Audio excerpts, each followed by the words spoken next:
Do you identify with making yourself as small as possible in your relationships or in your workplace or whatever? I used to do the exact same thing. And when I, finally came to the fork in the road of like, okay, either I learn how to set some healthy boundaries or I continue on in my life, living my life for everybody else and probably dealing with a lot of anxiety and depression, developing some addictions. You know what I mean? Like it was bleak. I was like, okay, let's learn some boundaries.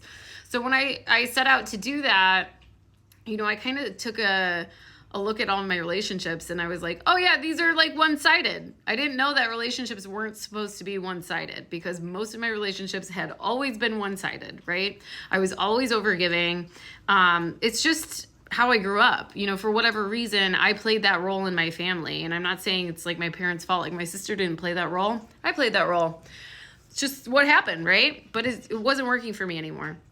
And so one of the most helpful things that I did was to get around people, a community where they held space for me. Because I was so used to giving and giving and giving, asking questions, being so fascinated with what everybody was like telling me about themselves. But then as soon as like somebody could like muster a question in my direction, then I'm met with like, oh, I'm gonna look at my phone at this moment, or I'm just gonna look away, or I'm going to find a reason. Oh, I'm sorry, I got to go, blah, blah, blah.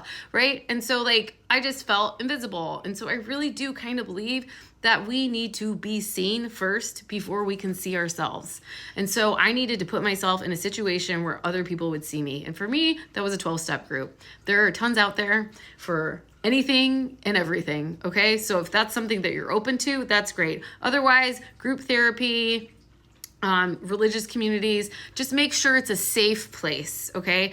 The reason it worked so well in the 12-step program for me was because when you're sharing a 12-step program, no one can dismiss you, no one can interrupt you, and no one can criticize you, and no one can comment on what you say. So basically, it just gives you this bubble of space for you to just express yourself and hear your own voice and learn what your voice sounds like, learn what you like, what you don't like. It was so helpful. And so like I got to grow that muscle as I went to meetings. And then when I got strong enough, I got to go use that in my everyday life, in my relationships. I'm Kirby, I'm a recovering people pleaser. I crawled out of my own personal hell by learning how to set healthy boundaries, finding my voice, and raising my self-worth. And now I'm passionate about helping other people do that. If that is something that interests you, like and follow for more, and I hope that helped. Take care.